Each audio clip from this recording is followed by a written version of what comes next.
তো চলে এসেছি আজকে আমি আমার প্রথম ভিডিও নিয়ে। প্রথম ভিডিও বলাটা ভুল হবে, আমি অনেক রিলস ছেড়েছি এর আগেও, যদিও ওই রিলসগুলো টোটালি আলাদা। এটা আলাদা রকম একটা ভিডিও যেটাতে আমি আমার ভয়েস ওভার দেবো এবং ক্যামেরার সামনে ডাইরেক্ট কথা বলবো। তো আমি ভেবেছিলাম কি প্রথমে আমি হিন্দিতে ভিডিও বানাবো, বাট কিছু ভাই আমাকে বললো কি দাদা যেহেতু তুমি বাংলা থেকে তুমি বাংলাতে ভিডিও করো, অডিয়েন্স বেশি থাকবে।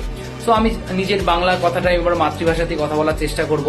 তো আমি চেষ্টা করব তোমাদের কিছু ফিটনেস রিলেটেড এবং যেহেতু আমি স্পোর্টস লাইনে, তো স্পোর্টসের কিছু ইনফরমেশন তোমাদের জানানোর। তো আজকে আমি আমার ভিডিওর প্রথম টপিক যেটা দিয়ে শুরু করবো সেটা হচ্ছে যারা যারা ভাইরা আমার আছে তারা যে কোনো রকমের ফিটনেস কন্টেন্ট বানাতে চায় বা রিলস বানাতে চায়, তারা পারছে না কেন? কনফিডেন্সের অভাবে।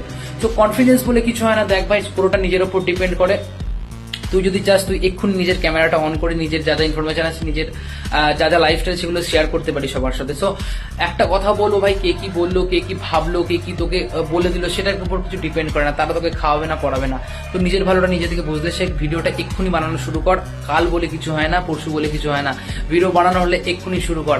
আর আমার ভিডিও যদি তোমাদের ভালো লেগে থাকে বা তোমরা কিছু 1% মোটিভেশন দিতে পারো, দেখো আমি ভিডিওটার বানাচ্ছি কোনো 500 ভিউ বা 5 লাখ ভিউর জন্য নয়। আমি বানাচ্ছি যদি 10টাও ভিউ হয়, যদি একজনও সেখান থেকে কিছু শিখতে পারে, তো সেটা আমার কাছে অনেকটা পাওয়া। সো আমি আমার ভিডিওটা এটা বলে শেষ করছি। দেখা হচ্ছে নেক্সট ভিডিওতে। সো ততক্ষণ তোমরা খুব ভালো থাকো, ওয়ার্কআউট করতে থাকো, লাইফে ডিসিপ্লিন থাকো। দেখা হচ্ছে পরের ভিডিওতে। যদি ভিডিওটা ভালো লেগে থাকে তাহলে প্লিজ লাইক অ্যান্ড শেয়ার করো। আর আমার চ্যানেলটা ভালো লাগলে বা পেজটা ভালো লাগলে আমাকে ফলো করে দিও।